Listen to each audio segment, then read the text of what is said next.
Hello students, welcome to session 2 of module 3 of the course ECT 201 Solid State Devices. Myself, Assistant Professor Jasmine Sebastian from the Department of Electronics and Communication Engineering, ARCET. In this session, we will be discussing about metal semiconductor junction. In session 1 of module 3, we had learned about PN junction, which is a semiconductor-semiconductor junction. The main points of discussion in this session will be Schottky barriers, rectifying contacts, and ohmic contacts. Let us start the session. Metal semiconductor junctions are the junctions which is formed between a metal and a semiconductor. The junction could be rectifying or ohmic. We will be seeing in more detail about what a rectifying and ohmic contact is in the upcoming slides. It has been observed that many useful properties of a PN junction can be simply achieved by forming an appropriate metal semiconductor contact. Other important features of the metal semiconductor junction is it is simple to fabricate and it provides high speed rectification. Let us discuss the first point, which is Schottky barriers. Before discussing about Schottky barriers, let us familiarize ourselves with the term work function. What is work function? Work function of a metal is the minimum energy required for an electron to escape from a metal to vacuum. Same goes for a semiconductor also. That is, work function of a semiconductor is the minimum energy required for an electron to escape from a semiconductor to vacuum. So work function is denoted by Q into phi m, where phi m, the unit of phi m is volts, so the unit of Q into phi m would be electron volts. So an energy of Q into phi m is required to remove an electron at the Fermi level to the vacuum outside the metal. The term or the quantity phi m is a characteristic of the particular metal used. So it has been observed that when negative charges are brought near the metal surface, positive charges, which are called image charges, are induced in the metal. When these image charges combined with an electric field which is applied, the work function which is required for an electron to escape from the metal is reduced. So this effect of lowering the work function is called Schottky effect.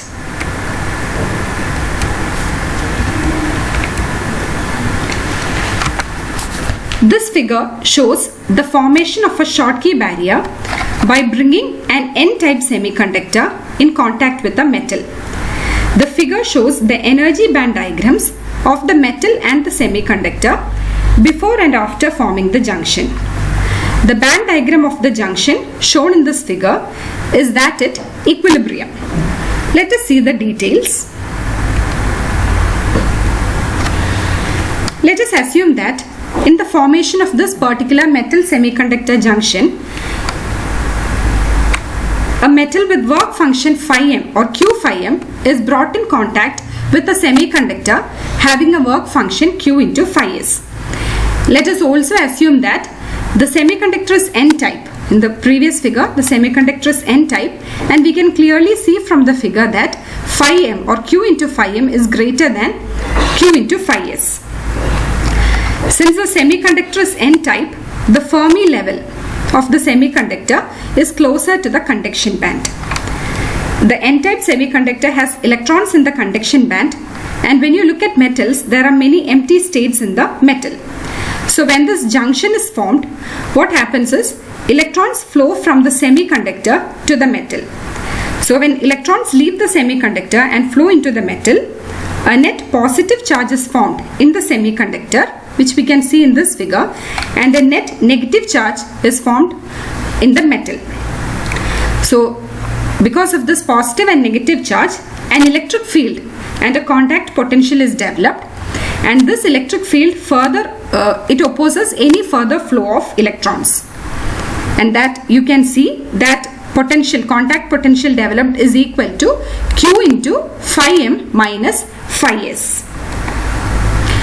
One another important thing is when the junction is formed at equilibrium, the Fermi level must be aligned, or it must be the same. You can see in the case of this energy band diagram of the junction, the Fermi level is aligned.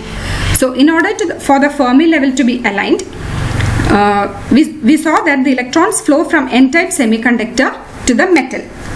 So because of that, the electron energies are lowered on the semiconductor side relative to that of the metal. So there is a bending. You can see that the electron energies are lowered. We can also see that there is a depletion region W which is formed near the junction where the electrons are lost. So a depletion region is formed near the junction in the semiconductor side where the electrons are lost. So whatever we explained with the figure is given in the slide. That is, initially we assumed that the work function of the metal is greater than that of the semiconductor, and the semiconductor is an n-type. So at equilibrium, the two Fermi levels must be aligned. So for that, the electron energies on the semiconductor side must be lowered. And for that, electrons flow from the semiconductor side to the metal side, forming positive charges on the semiconductor side and negative charge on the metal side. Since the positive charge is formed by loss of electron, a depletion region W is formed on the semiconductor side near the junction. And the positive charges due to the uncompensated donor ions matches with the negative charge on the metal.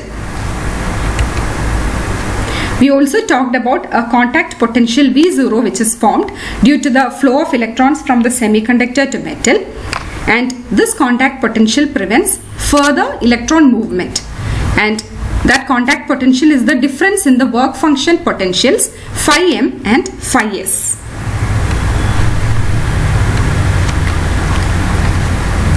So now we talked about motion of electrons from the semiconductor to the metal. If the electron has to be injected from the metal to the semiconductor, then after a junction is formed, then it has to overcome a barrier which is equal to phi m minus chi. So chi is a new term.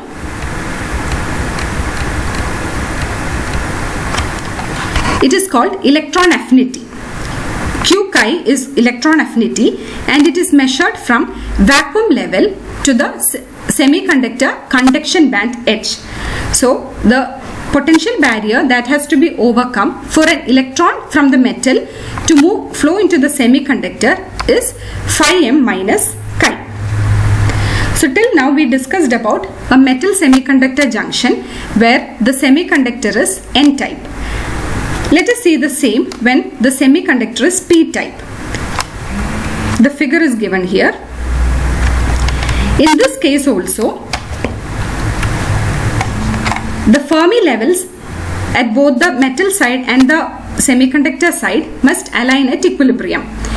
Here we can see that phi m, that is the work function on the metal side, is less than phi s, that is work function on the semiconductor side. Hence, electrons flow from the metal to the semiconductor. Therefore, a positive charge is formed on the metal side and a negative charge is formed on the semiconductor side. We can see from the figure. The negative charge on the P semiconductor side is accommodated by a depletion region W in which there are ionized acceptor ions. So because electrons flow from metal side to semiconductor side, we can see that the energy levels on the P side are bent upwards, in contrary to the metal semiconductor junction where the semiconductor is n-type. So whatever we explained with the figure is given in this slide.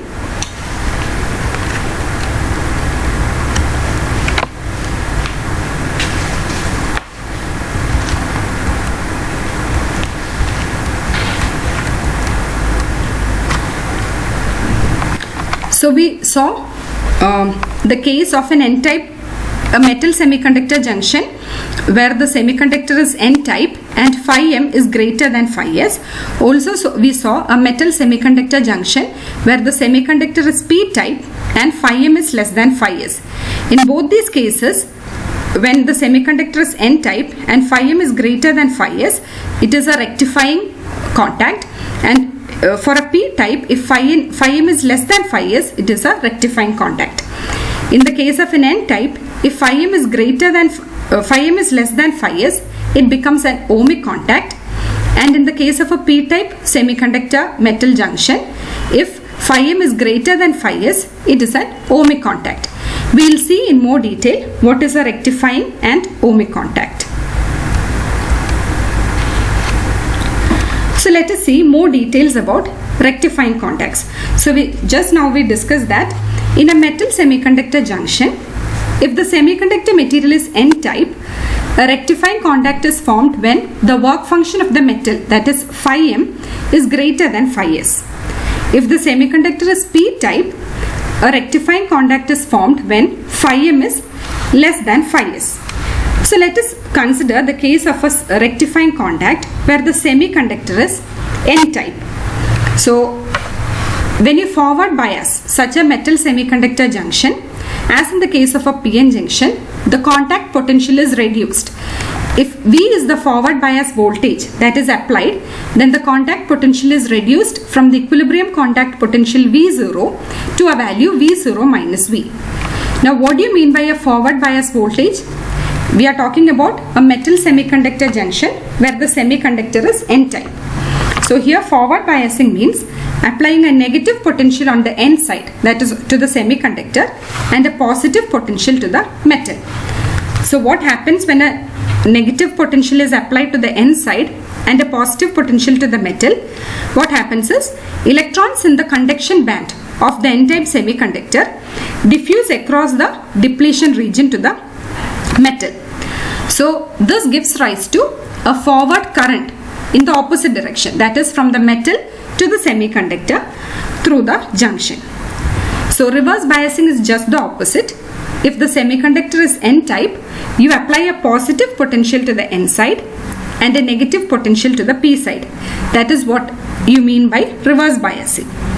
So as in the case of PN junction, when you reverse bias a metal semiconductor junction, the potential barrier is increased from the equilibrium potential barrier V0 to V0 plus VR, where VR is the reverse potential applied, and the electron flow from the semiconductor to the metal becomes negligible.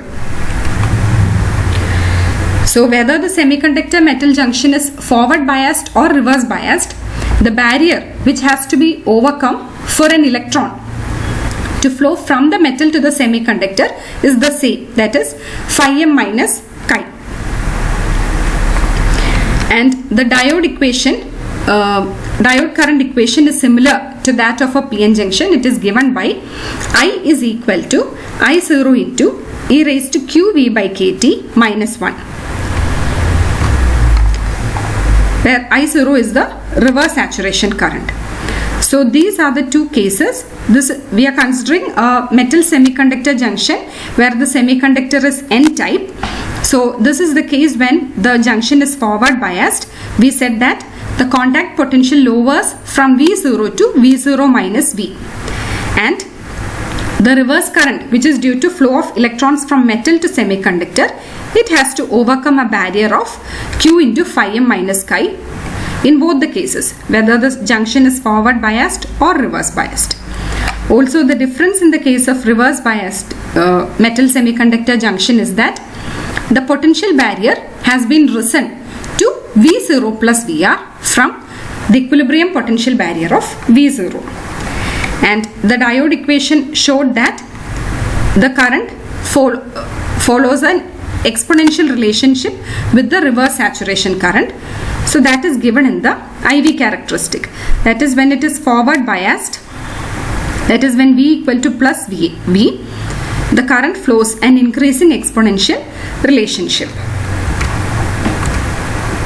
We said I0 is the reverse saturation current, and this is due to flow of electrons from metal to semiconductor. So for electrons to flow from metal to semiconductor, it has to overcome a barrier of size phi b, which is given by phi m minus chi.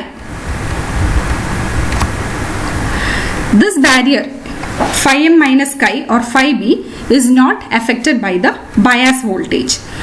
So the probability that an electron in the metal crosses this barrier is given by Boltzmann factor, and I0, the reverse saturation current, is proportional to e raised to minus q phi b by kt. So we were talking about forward biasing a metal semiconductor junction where the semiconductor is an n-type. So the above equation, that is the diode equation, I is equal to I0 into e raised to qv by kt minus 1, is applicable when the metal semiconductor junction, the semiconductor is p-type also.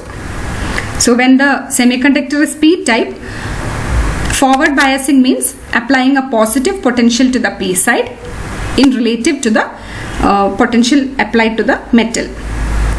So when the metal semiconductor junction is forward biased, the potential barrier is lowered and more holes can flow from the semiconductor to metal. And when the metal semiconductor junction is reverse biased, it increases the barrier for hole flow and the current becomes negligible. So we can see that in both the cases, whether the semiconductor is p-type or n-type, the Schottky barrier diode acts as a rectifier. That is, when it is forward biased, it allows easy current flow, and when it is reverse biased, there is little current or almost negligible current in the reverse direction. That is the reason why this is called a rectifying contact. So a rectifying contact is formed when in a metal semiconductor contact, if the semiconductor material is n-type, a rectifying contact is formed when phi m is greater than phi s, and if the semiconductor is p-type, a rectifying contact is formed when phi m is less than phi s. And why is it called rectifying? Because when it is forward biased, it allows easy current flow, and if it is reverse biased, there is very little or negligible current. So we saw that forward biasing or forward current is due to the injection of majority carriers from semiconductor to metal. When the semiconductor was n-type, there was flow of electrons into the metal. That is the majority carrier flow. So some other features of Schottky diodes are absence of minority carrier injection and associated storage delay time, and high frequency properties and switching speed are generally better than typical PN junctions.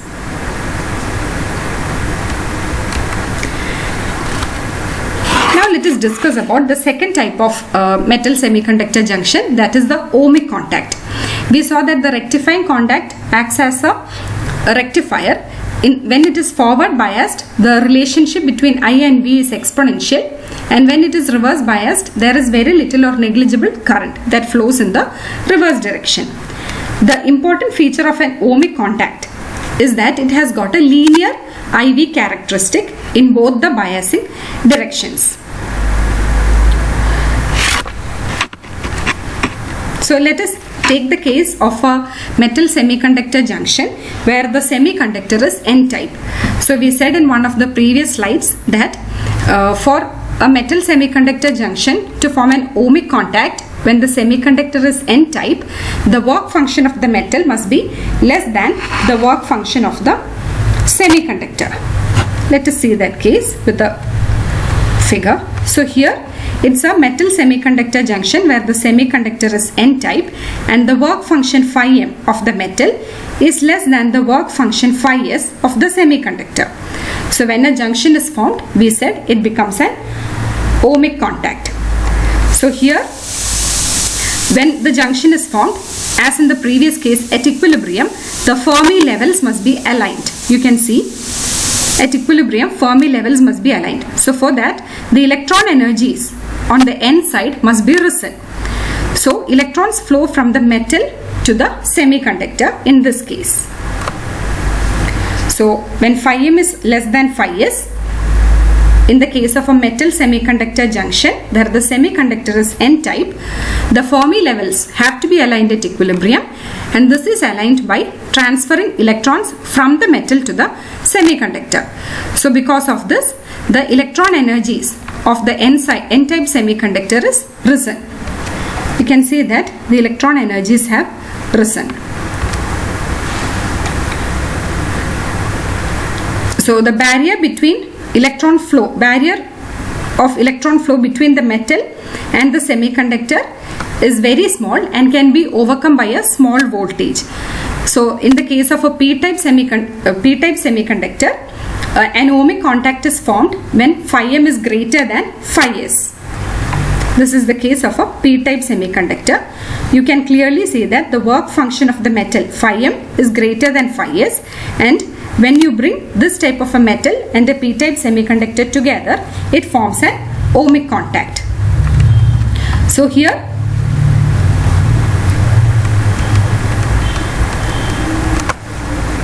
there is an easy hole flow across the junction.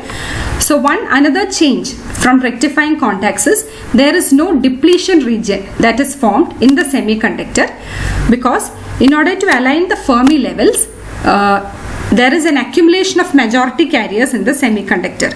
That is, here electrons flow from the metal to the semiconductor. So there is an accumulation of majority carriers. There is no region with no carriers. So there is no depletion region formed in the case of a ohmic contact. And the most important feature is that the IV relationship is linear for an ohmic contact.